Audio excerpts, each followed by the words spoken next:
Good morning friends. आज हम पढ़ेंगे एलसीएम और एचसीएफ, लेसे और मैसे। एकदम रामबाण ट्रैक से पढ़ेंगे।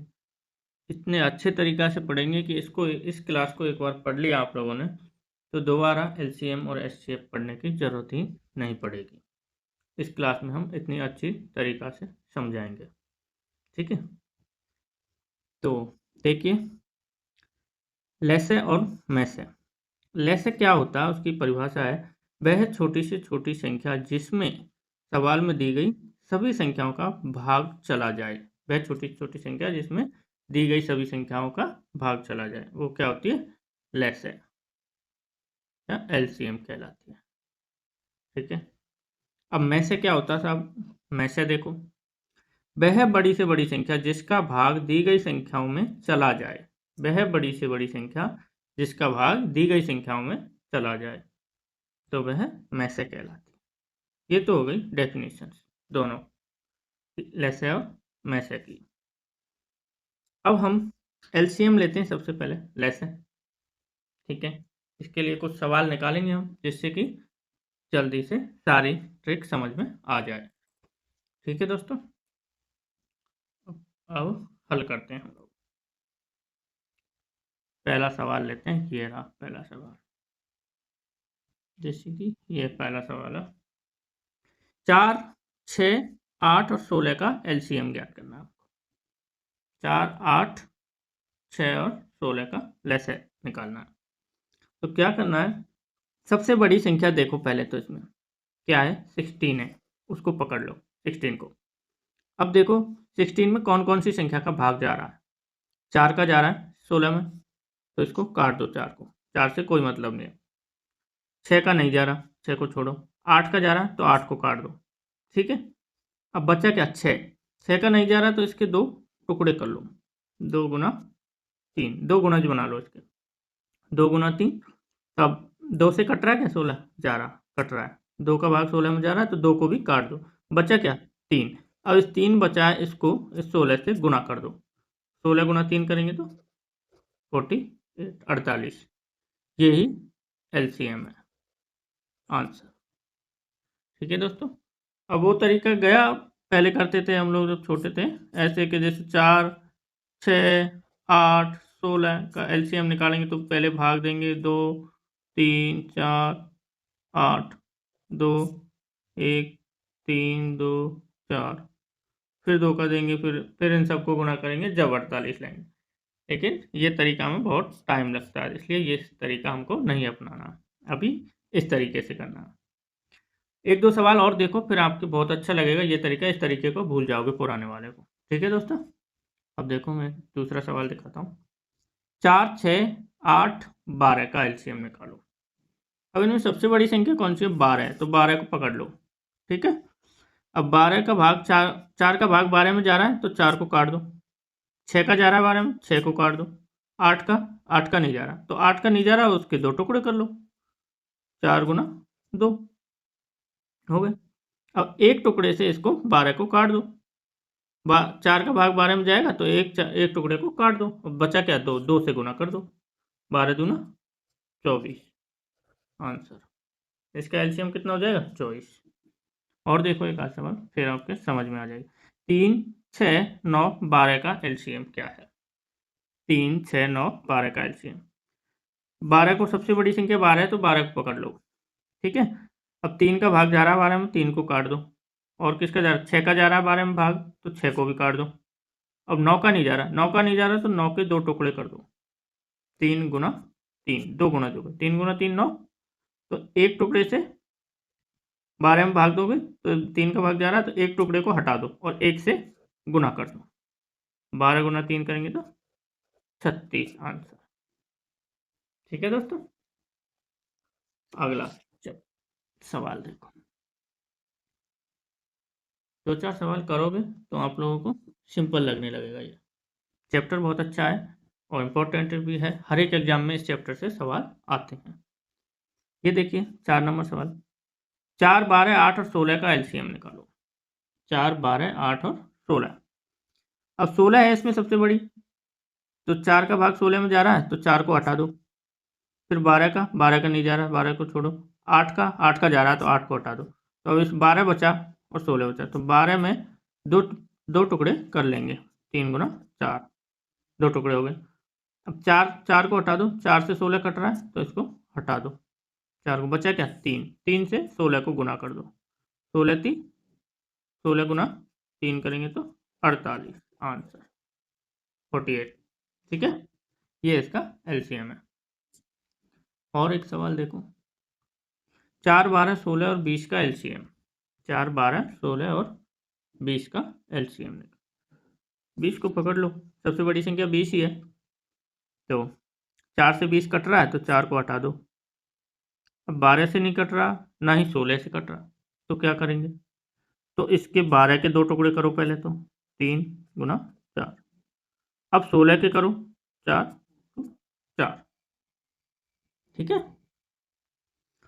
तो एक टुकड़े से तो 20 कट रहा है, 4 से 20 कट रहा है कि नहीं, तो इस 4 को हटा दो 12 वाले में, और एक टुकड़ा इसमें से हटा दो। एक 4 इसमें से हटा दो, अब बचा क्या? एक टुकड़ा। अब एक टुकड़ा इसका बचा और एक इसका बचा। ठीक है, तो अब कर दो 30 गुना 4 गुना 3, 3 चौको 12, 12 दूना 24, 240 आंसर। ठीक है, और एक सवाल देखो, धीरे धीरे आपको अच्छे लगने लगेंगे ये सवाल इस तरीके से। 10, 5, 15, 20 का एलसीएम। तो 20 में किसका भाग जा रहा है? 5 का जा रहा है, 5 को हटा दो। 10 का जा रहा है, 10 को हटा दो। अब बचा क्या? 15। तो 15 के 2 टुकड़े कर लेंगे, 3 गुना 5। अब 5 से फिर कट रहा 20, तो इस 5 को भी हटा देंगे। अब बचा क्या? 3। इस 3 से इस 20 को गुना कर देंगे, 20 तिया के 60 आंसर। एलसीएम क्या आ जाएगा इसका? 60। ठीक है, बहुत जल्दी आंसर आता है, 2 सेकंड लगते हैं बस। अगला सवाल देखिए, 3, 6, 18, 24 का एलसीएम। अब 24 को पकड़ लो, सबसे बड़ी संख्या 24 ही है इसमें। तो 3 से काटेंगे तो कट जाएगा 24, तो 3 को हटा दो। 6 से भाग देंगे 24 में तो चला जाएगा, तो 6 को भी हटा दो। 18 से भाग नहीं लगेगा, तो 18 के 2 टुकड़े कर लो, क्या हो जाएंगे? 6 गुना 3, 6 तिया 18। तो 6 से 24 कट रहा है तो इसको 6 को भी हटा दो। अब 3 को 24 से गुना कर दो, एक टुकड़ा बचा है इसको, 24 तिया 72 आंसर। एलसीएम क्या है इसका? 72। आ गया दोस्त समझ में? अब 8वां सवाल देखो, 2, 5, 3 और 7 का एलसीएम। 2, 5, 3 और 7 का एलसीएम। अब इसमें तो कोई संख्या किसी से कट ही नहीं रही, तो इसमें क्या करेंगे? ये हैं अभाज्य संख्या। क्या है ये? अभाज्य संख्याएं। और अभाज्य संख्या का एलसीएम निकालने के लिए उनको गुना किया जाता है। क्या किया जाता है? गुना। तो गुना कर दो इनको, 2 गुना 5 करेंगे तो 5 दूना 10, 10 गुना 3 करेंगे तो 30, 10 तिया 31, और 30 गुना 7 करेंगे तो 7 तिया 21, यानी 210 आंसर। 5 दूना 10, गुना कर दो, इनको गुना कर दो, 210 आंसर। कोई भी अभाज्य संख्या हो तो उसका एलसीएम निकालने के लिए सभी संख्याओं को गुणा कर देते हैं। ये है अभाज्य संख्याओं का एलसीएम निकालने का रूल। ठीक है, और एक सवाल देखिए, सवाल है ये रहा, 4, 6, 8, 10, 12 और 24 का एलसीएम। तो सबसे बड़ी संख्या देखेंगे 24। 4 से भाग जा रहा है 24 में, तो 4 को हटा देंगे। 6 का लग रहा है भाग 24 में, तो 6 को भी हटा देंगे। और 8 का भाग भी जा रहा है 24 में, तो 8 को भी हटा देंगे। अब क्या बचा? 10, 10 का नहीं जा रहा, और क्या है? 12, 12 का जा रहा है तो 12 को भी हटा देंगे। बचा क्या? 1, 10, 10 के 2 टुकड़े कर लेंगे, 2 गुना 5। अब 2 का भाग 24 में जा रहा है तो ये 2 को भी हटा देंगे। बचा क्या? 5, 5 गुना 24 कर देंगे तो कितना आ जाएगा? 24 चौका 96, 24 पंजे 120 आंसर। एलसीएम कितना आ गया इसका? 120। ठीक है दोस्तों, अब और सवाल लेते हैं।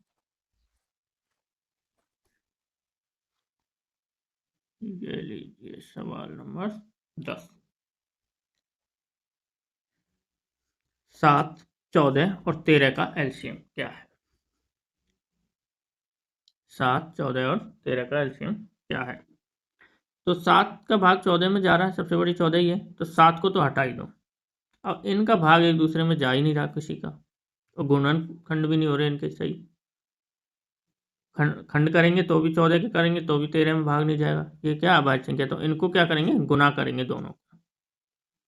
14 गुना 13, इनको गुना करेंगे तो कितना आएगा? तो बताएंगे 182 आंसर 182 आ जाएगा। ठीक है। 4, 8, 13 और 24 का एलसीएम क्या होगा? 4, 8, 13 और 24 का एलसीएम, तो 24 को ले लो। अब 4 का भाग 24 में जा रहा है तो 4 को हटा दो। 8 का भाग 24 में जा रहा है, हाँ जा रहा है, तो इसको भी हटा दो। अब 13 का भाग 24 में जा रहा है क्या? नहीं जा रहा। नहीं जा रहा तो 13 के खंड भी नहीं हो रहे ऐसे जो कि 24 से कट जाए, क्योंकि 13 एक अभाज्य संख्या है, तो इनको गुना कर देंगे दोनों को। 13 गुना 24, 13 गुना 24 करते हैं जब क्या आता है? 312। तो इसका एलसीएम क्या है? 312। ठीक है दोस्तों, ये तो हो गए एलसीएम। अब इन सवालों को आप एक बार दोबारा रिपीट कर लेना, तो एक बार वीडियो देख के फिर से आपको एलसीएम निकालने में दिक्कत कहीं नहीं आएगी। ठीक है, अब देखते हैं हम एचसीएफ। एचसीएफ मैसे, मैसे की भी ट्रिक बताएंगे हम आपको। ठीक है, मैसे क्या होता है, सबसे पहले तो ये जान लो, वह बड़ी से बड़ी संख्या जिसका भाग दी गई सभी संख्याओं में चला जाए। मतलब वह बड़ी से बड़ी संख्या जिसका भाग दी गई सभी संख्याओं में चला जाए। और लैसे क्या था? वह छोटी छोटी संख्या जिसमें दी गई सभी संख्याओं का भाग चला जाए, वो होता है लैसे। सभी संख्याओं का भाग एक में चला जाए वो होता है लैसे, और एक का भाग सभी संख्याओं में चला जाए वो होता है मैसे। ऐसे याद रखो। ठीक है, तो सवाल नंबर 1 लेते हैं। 4, 8, 12 और 16 का एचसीएफ क्या होगा, यानी मैसे क्या होगा? ठीक है, तो सबसे छोटी देखो 4 है, तो 4 का भाग 8 में जा रहा है। ठीक है, 4 का भाग 12 में जा रहा है, 4 का भाग 16 में जा रहा है, इसमें भी जा रहा है, तो में से क्या हो जाएगा? में से 4 हो जाएगा। इनका में से, इन चारों संख्याओं का में से क्या है? 4। और कोई सी संख्या जैसे 8 है तो 8 का भाग 4 में जाएगा नहीं, 12 में नहीं जाएगा, तो 8 नहीं ले सकते, तो यही है में से इसका 4 है। इनमें देखो 3, 6, 9, 15। अब छोटी छोटी देखो, 3 का भाग 6 में भी चला जाएगा, 9 में भी चला जाएगा और 15 में भी चला जाएगा, तीनों में चला जाएगा, तो में से क्या हो जाएगा? वही में से बराबर 3। आंसर में से हो जाएगा 3, क्योंकि इस 3 का भाग दी गई सभी संख्याओं में जा रहा है, इसलिए में से 3। अगला सवाल देखिए, 10, 20, 30, 50 का एचसीएफ क्या होगा, या में से क्या होगा? तो सबसे छोटी संख्या है 10। अब 10 का भाग 20 में भी जा रहा है, 30 में भी जा रहा है और 50 में भी जा रहा है, तो में से क्या हो जाएगा? 10 ही हो जाएगा। जिस संख्या का भाग दी गई सभी संख्याओं में चला जाए वही होता है में से, तो ये 10 ही आंसर में से है। ठीक है दोस्तों, अब आगे देखते हैं।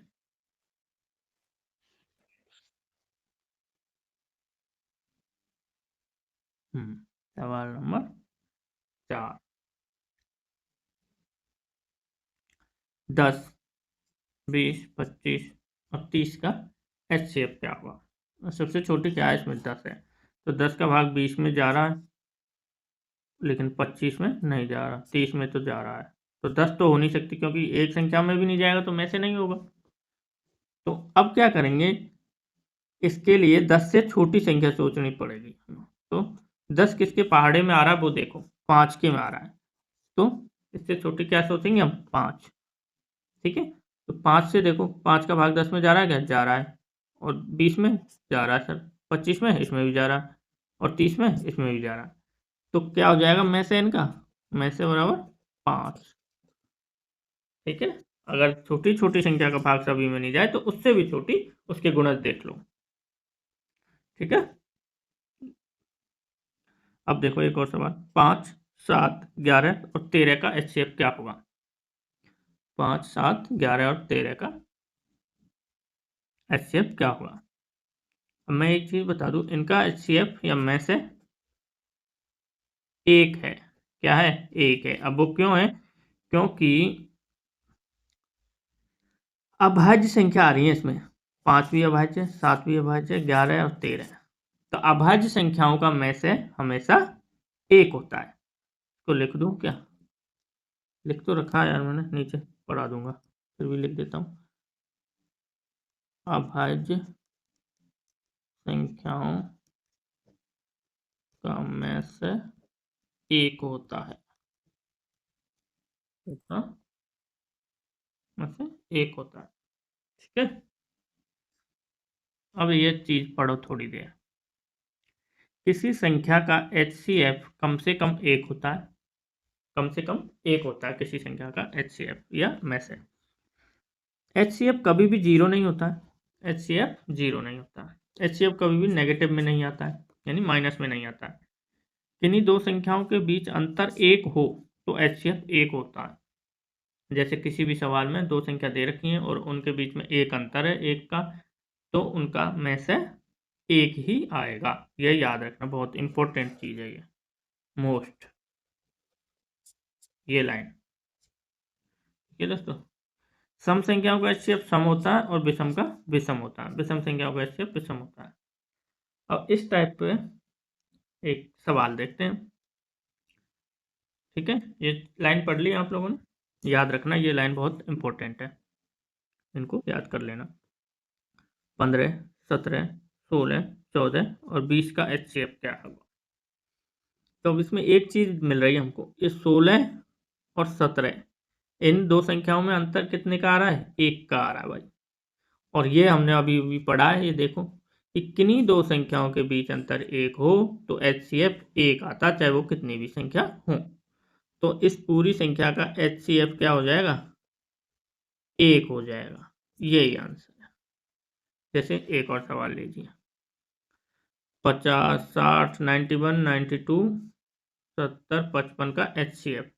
अब हमें और कितनी भी संख्या हो उससे कोई मतलब नहीं, लेकिन दो संख्याओं के बीच अंतर एक का आ गया, तो अंतर एक का आ गया तो HCF इनका यानी कि में से एक ही होगा। होगा आंसर। समझ गए दोस्तों? ठीक है दोस्तों, मिलते हैं नेक्स्ट वीडियो में। LCM और HCF आप इसको एक बार देख लीजिए, आपको दोबारा पढ़ने की ज़रूरत नहीं पड़ेगी, इस वीडियो को देख लीजिए।